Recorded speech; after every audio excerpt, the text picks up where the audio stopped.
I am admittedly in the bathtub right now, and I am fortunate enough to be alone, centered in my parents' little house here in the mountains in Georgia. And this lovely just views. The solitude has been a real gift, and it has propelled what has been a real season of awakening for me personally.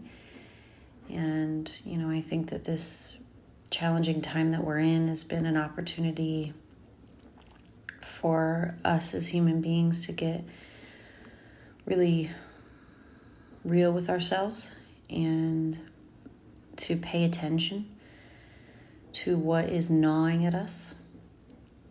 And while it does seem like this time has inspired a lot of shift in many, many are shifting their jobs or moving to different cities, states, or countries. They are shifting their relationship statuses. They are taking a real look and honest kind of effort at their own health, their own well-being. And, fill in the blank, whatever it might be for you.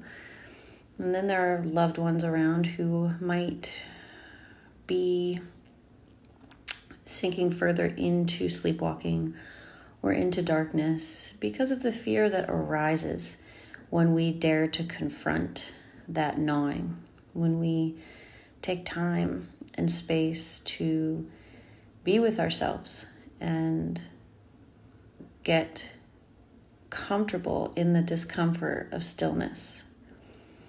And we begin to discern the voices that have been driving us and see if we can better detect which voice is our own, which,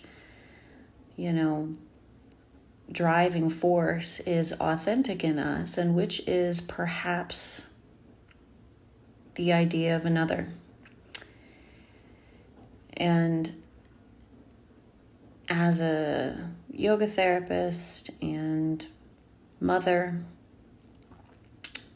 loved one, just kind of passionate seeker myself, I have been sharing some of this work with some of you and offering up the invitation into a conscious inquiry. And several of you have been beautifully honest with me in saying that it intrigues you, but it scares the shit out of you. And to that I say yes, and that's okay. And that there's nothing that you have to do or have to change at all. It's merely taking a moment to see, to pause, to rest, and to notice what comes up, even if it's uncomfortable for a moment. Because when we listen, we begin to hear more clearly that gnawing. Oprah used to talk about it as a whisper. And that whisper begins to get louder, and it begins to manifest in a variety of ways, a variety of dis-ease in our physical health, in our mental health. It begins to come out in just moments and aspects of our relationship when we are not living in attunement with what makes us come alive and makes us feel just even at ease. And it could be so many things. It could be you're drawn to create, you're drawn to paint, I've always wanted to learn to blow glass, really. And a lot of you know that I love to dance, and I really want to learn like the Argentinian tango and perform the fuck out of it. So it could be little things like that. Or it could be, you spent time, money, and effort in law school, and you're doing it and you're just perpetually dissatisfied. And you're afraid to shift because all the many reasons we all understand. It's like a good paying job with benefits, and there's student loans to consider, and what will my parents or whoever in my life think? Or it could be you've been wanting to go to law school, but you've been hesitant because you're afraid of the challenge or the cost or whatever it might be. Of course, it could be you have this deep gnawing inside of you that knows there is a radical, beautiful love out there, perhaps in the form of some sort of partnership, non-traditional or traditional, that you maybe have not yet experienced, regardless if you're single right now or in a relationship right now.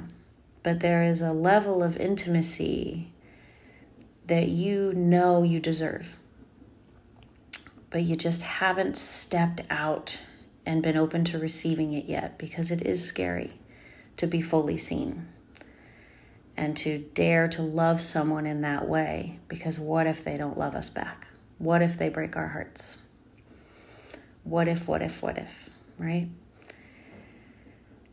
And so I just decided to come on here today because I believe that, I know that gnawing never goes away. As Oprah talked about it when I was a kid, it just stuck with me that, it speaks to us in whispers, and then it shouts, and then it takes, it breaks a window in the house, and then some bricks fall down, and then suddenly the whole house falls down.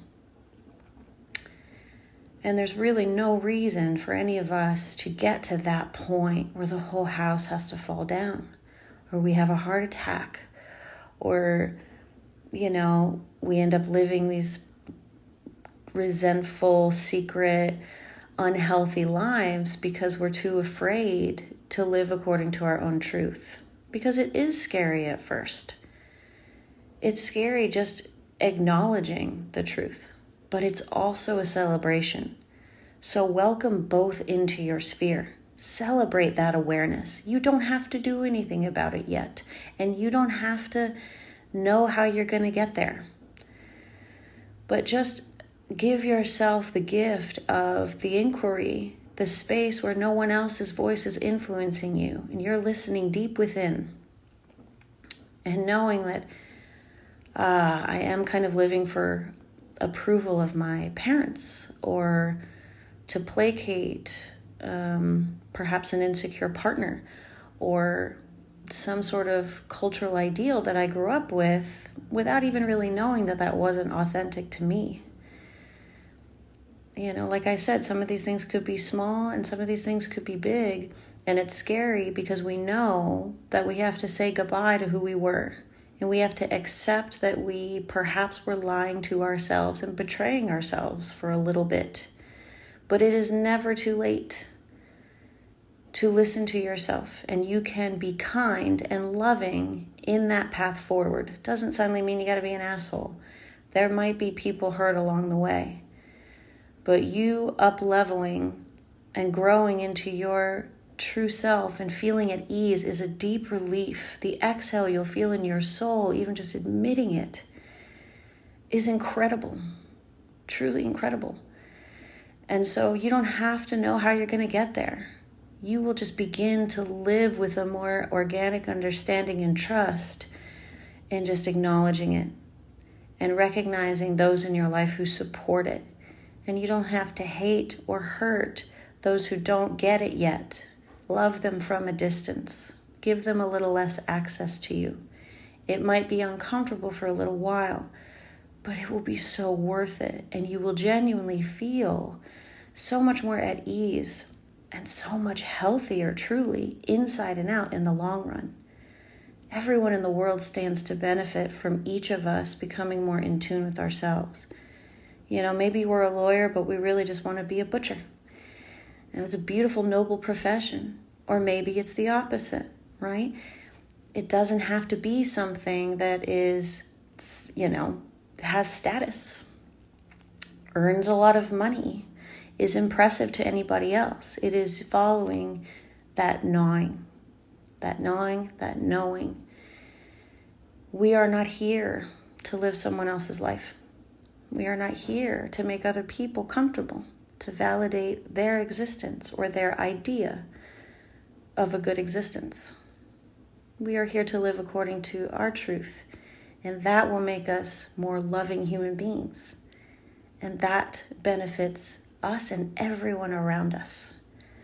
So I would just invite you to take pause, to take a breath, and ask yourself, what is that gnawing? What is my deep inner knowing?